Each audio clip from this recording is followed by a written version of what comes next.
La localité de la production d'hydrogène est importante, puisque l'hydrogène est un gaz qui se transporte mal.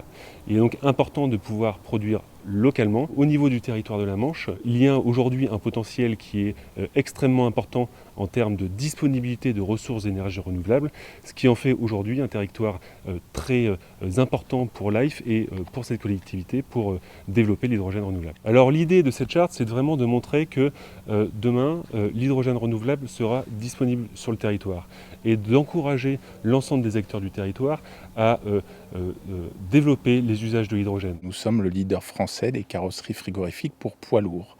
Aujourd'hui, ces véhicules qui assurent une température dirigée fonctionnent avec du gasoil et nous sommes aujourd'hui devant la nécessité de trouver des alternatives énergétiques pour assurer la transition écologique. Le choix de l'hydrogène a été fait parce qu'on est sur un élément qui est naturel, qui n'a aucune émission ni de CO2 ni de particules à l'utilisation, et c'est aussi un gaz qui ne va pas changer les habitudes de fonctionnement de notre client.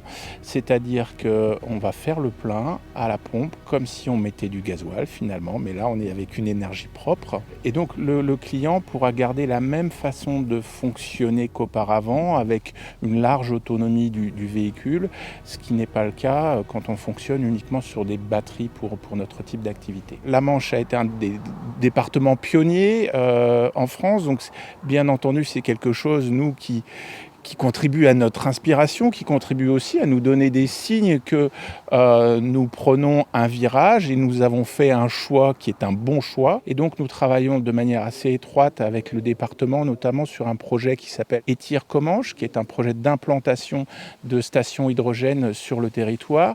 À bientôt sur tvie.tv.